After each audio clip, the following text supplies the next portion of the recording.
Hi, I'm Mark Russo. Thank you for joining me in this very, very important foundational course. Understanding the five-element model, earth, water, fire, wind, and the void, is really critical to your pursuit of the Toshindo martial art. This five-element model is the foundation of not only our physical self-protection martial art programs, but also our personal insight and life development curriculum as well. In this course, we're going to focus primarily on the physical dynamics that relate to each of these elements, so we can get you started with that. I will touch briefly on how these elements and the energy of these elements manifests in our personalities and help shape the way that we view ourselves and view the rest of the world, and therefore how we interact with the world, which constitutes the nature of our life experience. So it's very, very powerful and big information. We're going to focus primarily on the physical side. So first, let's take a look at just an example of each of these elements as compartmentalized as we can get them, although, as I'll explain later, we ultimately want to move past the idea of compartmentalizing these elements.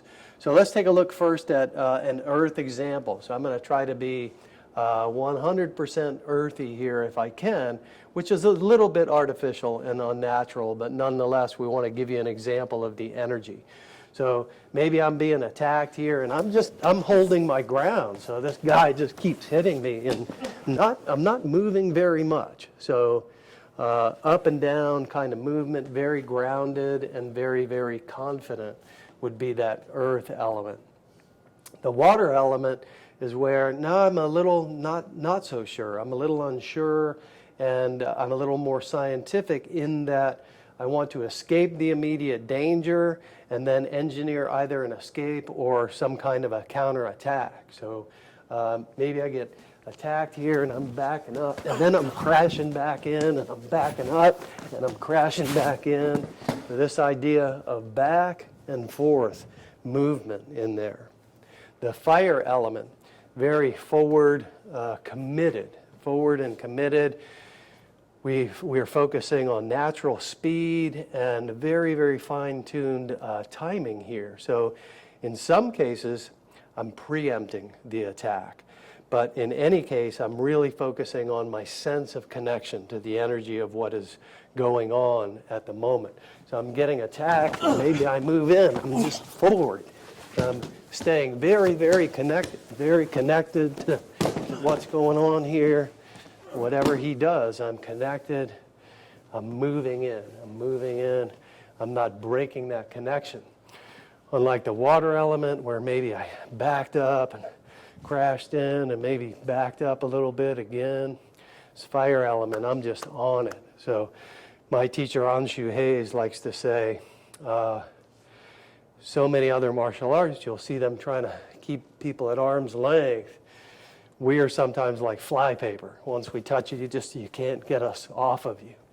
And I like that image myself. The wind element is very, very circular and evasive. Sometimes I'm just getting out of the way, I'm disappearing. Other times I'm using that circularity to redirect and also direct energy into very powerful counter strikes. So I'm going to try to go very windy on you here. So maybe I'm being attacked and I'm just not where the attack is going.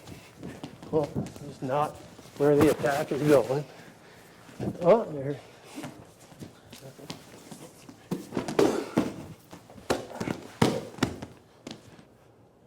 So very, very evasive. Sometimes I'm receiving what he's doing. Sometimes I'm just disappearing from the attack. Sometimes I'm redirecting what he's doing. So that would be kind of the wind element, although you'll discover for yourself when we get into real confrontation, it's very difficult to compartmentalize these things, and they're not really meant to be understood or employed that way.